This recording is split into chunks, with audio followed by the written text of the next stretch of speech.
সুতরাং স্থানকাল প্রাপ্ত বিচার করে সঠিক সাধ্য অন্তত তা করতে হবে, আমার কাছে সাবধান থাকা উচিত।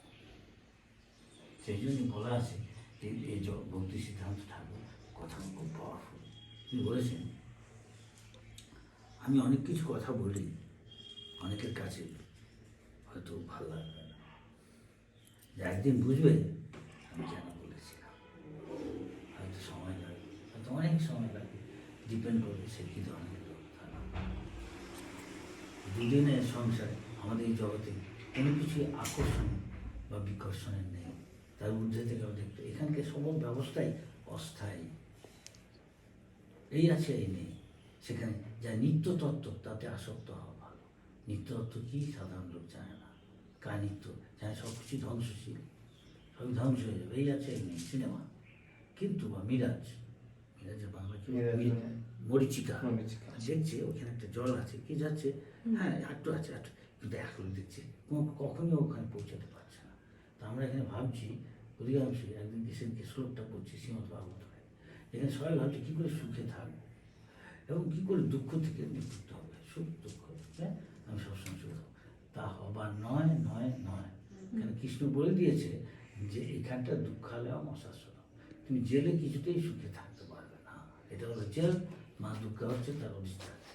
যে ভগবানের কথা শুনছে না সেই ওষুধ, যে ভাবছে আমি এখানে যেমন করি হোক সুখে থাকবো, যেমন করে রাবণ ভাবছে যে আমি এখানে একটা সিঁড়ি বানাবো, এমন যে ঊর্ধ্বলোকে গিয়ে ভগবানের কাছে না, ঊর্ধ্বলোকে যেখানে আরও বেশি লক্ষ গুণ সুখে থাকে দেবতারা, ওইখানে অনেক বেশি সুন্দর মানবী আছে, তারা আরও অনেক ভোগ করছে।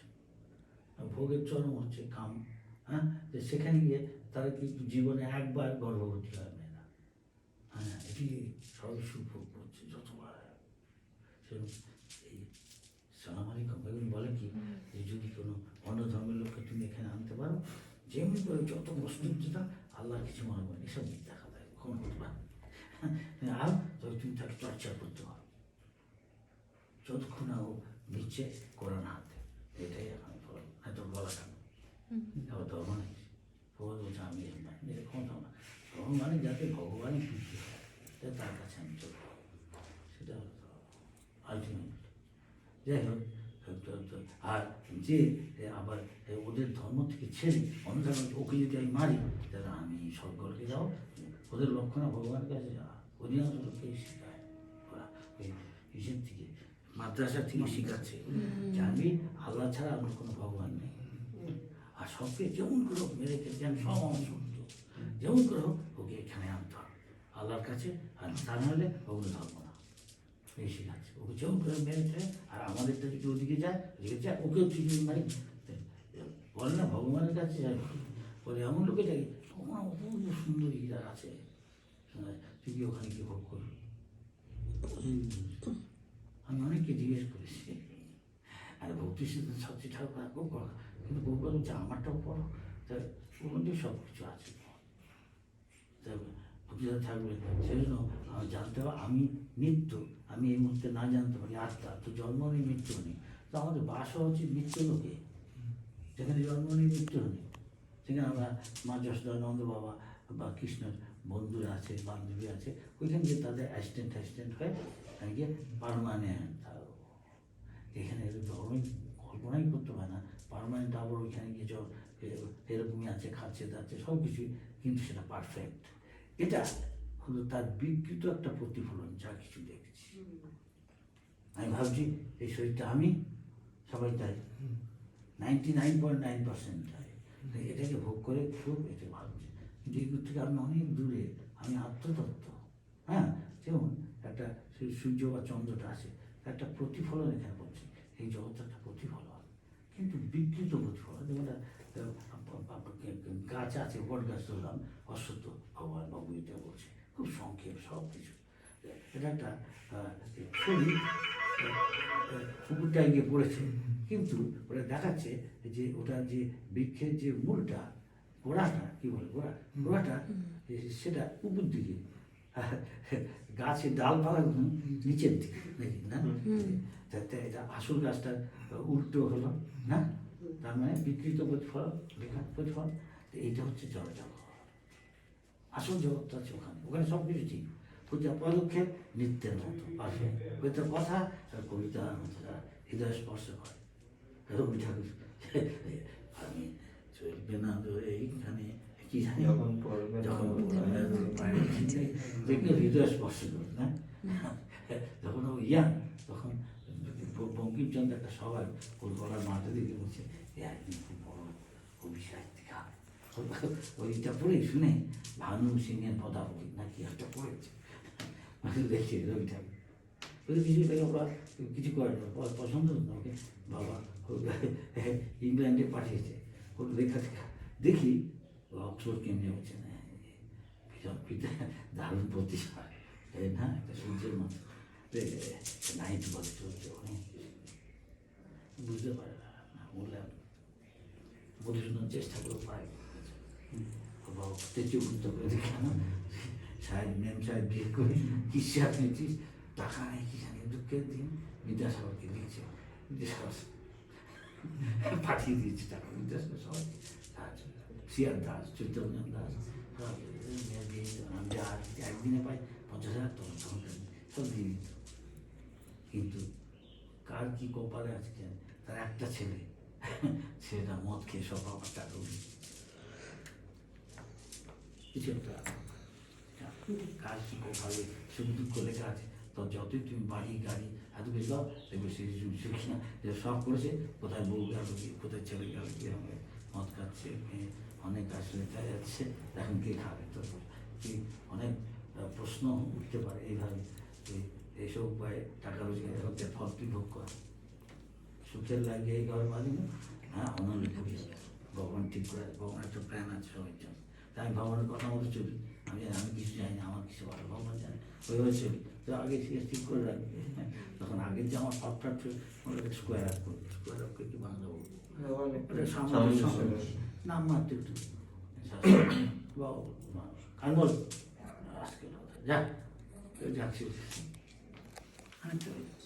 সুতরাং আমাদের নিত্য তত্ত্ব লিখতে এটা বুঝতে হবে, এটা সিনেমার মধ্যেই আছে, তাই বলতে দুদিনের এই সংসারে বেশি দীর্ঘ প্ল্যান করো না, তার মধ্যেই কাপ আছে, চা খাচ্ছ দুধ খাচ্ছ, লিপস অল্প একটু মনে হচ্ছে যে এর মধ্যে অনেক কিছু ঘটে যেতে পারে, ইংরেজিতে কথা আছে, সুতরাং বলা যায় না কার কি হয়ে যাবে কি, ভগবানের একটা প্ল্যান আছে আমার জন্য, আমি প্ল্যান করছি ভাবছি আমার প্ল্যানটা হবে, আমার প্ল্যানটা ভগবানের প্ল্যানটা হবে, ওর রেজাল্টটা হবে, হয়তো কিছুটা হয়তো আমার প্ল্যান হলো, আলটিমেটলি হচ্ছে জিনিসটা বলো না, আমি ছেলের জন্য জামাইয়ের জন্য সবাই যে আমার টাকা আছে বাড়ি করে দিচ্ছি, আমি তো তার আগে গেলাম মরে, এখন ওই টাকাগুলো হয়তো ছেলে নষ্ট করে দিচ্ছে, বাবার কথা তাই না, আমি একটা অনুমান ভালো তার সব দেখতে পাই, আমি বহুবার দেখেছি অনেক কিছু বলছি,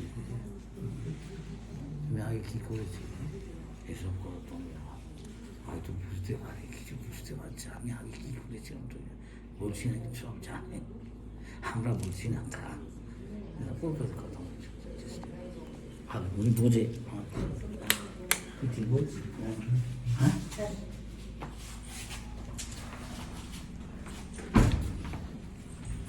আমার কি সাথে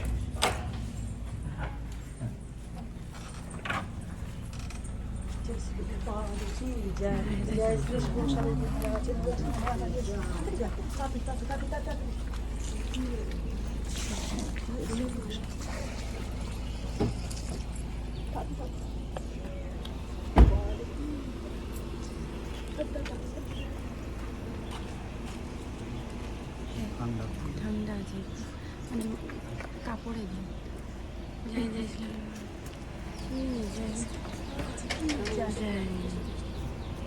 গানের আমাদের বই আছে, দেখবে ভক্তিবিনোদ ঠাকুর,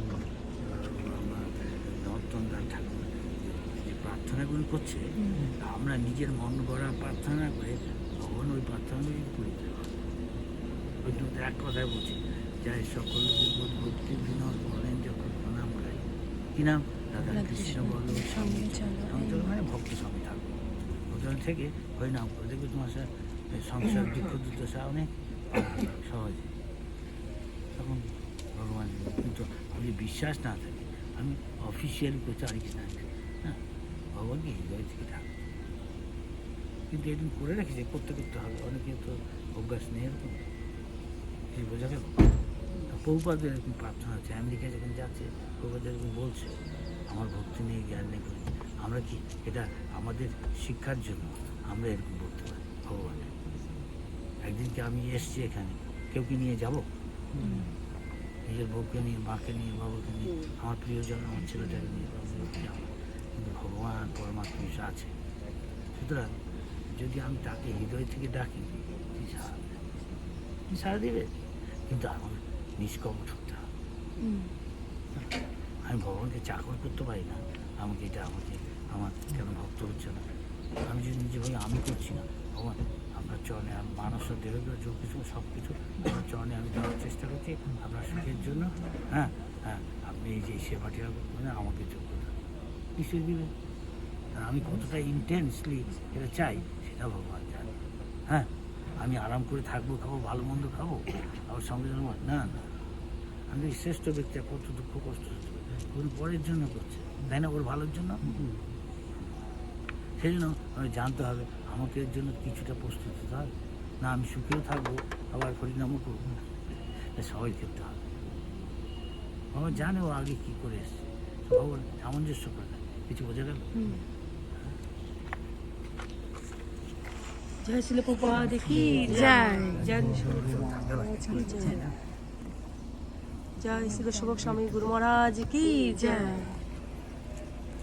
আমার মনে হয় ওদের সঙ্গে ফেস বা চ্যালেঞ্জ বা ই করা যাবে না, ওরা অনেক বড়, আর কি ওদের বাহিনী বিরাট, ওদের অফিসাররা, আমরা ওগুলো যেখানে করছে না করে অন্য জায়গায় যত সময় অ্যাভয়েড করে দেওয়া তাদের সুবিধা, কারণ আমাদের অত শক্তি নেই, আমাদের ম্যান পাওয়ার নেই, ওদের অনেক বিশাল ম্যান পাওয়ার, ওদের নিন্দা টিন্দা করার দরকার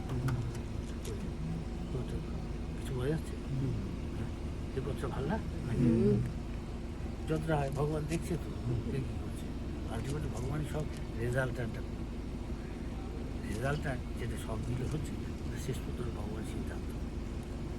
আপাতত দেখতে এই মুহূর্তে মনে হতো এই জয় করছে, পরে ভগবান দেখা আর কি যা করছে তার ফল দেবে, কিছু বোঝা গেল? আমি যতই নিজের চেষ্টায় ভাবছি আমি এটাকে এরকম করে দাঁড় করবো, ভগবান একটা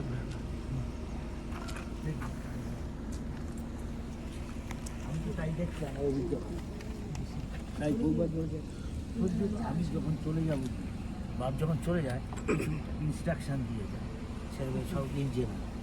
প্রভুপাদ বলছেন যে দেখো আমি যখন যাবো গিয়ে তোমাদের প্রীতি বা ভালোবাসা আমার প্রতি বয়ে যাবে, তখন তোমরা যতদূর সম্ভব সহযোগিতা করে চলবে। কিন্তু অনেক সময় বাবা পরীক্ষা করার জন্য বলে, দেখ রে আমার পিঠে হাতে পায়ে একটু ব্যথা লাগছে, তোরা কিছু একটু কেউ মেসেজ করে দিবি। তো ছেলেমেয়েরা মেসেজ করছে, তখন কেউ heavyweight champion Cassius Clay Dara Singh, আর কেউ হয়তো হতো না, কিছু না, ও করতে চায়, বাবাকে মেসেজ করছে, তখন একজন হয়তো আমি করছি বলছে, ও তখন বলছে বাবা তো এখানে আছি, এখানে গায়ের জোর দেখাতে পারলাম, বাবা আমিও তোমাকে এখানে করছি, ঠিক আছে কর, করতে দিবে না। বাবা বলছে তারপরে তোরা আমাকে কই ব্যথাটা আমার যাবে গিয়ে তার চেষ্টা করবে নাকি, তোরা আমাকে আরো যে কষ্ট দিচ্ছিস, কিছু বোঝা গেল? বোঝে কে কি বোঝে, তাই উনি বলেছে, উনি যাওয়ার আগে এরকম বলেছেন সহ্য করবে, পাচ্ছি না আমার না, কঠিন পাচ্ছি না, আমি কিছুই সহ্য করতে, এইসব অত্যাচার আমাদের সহ্য করবো, একদম পর্যন্ত সহ্য করবো, এমনি বলছেন, নিশ্চয়ই আরেকজন কিছু কেউ দেখছি উপযুক্ত, তার ব্যবস্থা করবে, কিছু বোঝা গেল? হ্যাঁ, কিন্তু সবাই সহ্য করতে চায়, তাই না? সব রেজাল্টেন্ট সেরকম হবে, কিছু বোঝা গেল? হ্যাঁ, আর বেশি আমি করে দেখছি কি ফল হচ্ছে, আমি মনে করি উনি ঠিক আমি ভুল, চেষ্টা করি, কিছু বোঝা গেল? হ্যাঁ মহারাজ।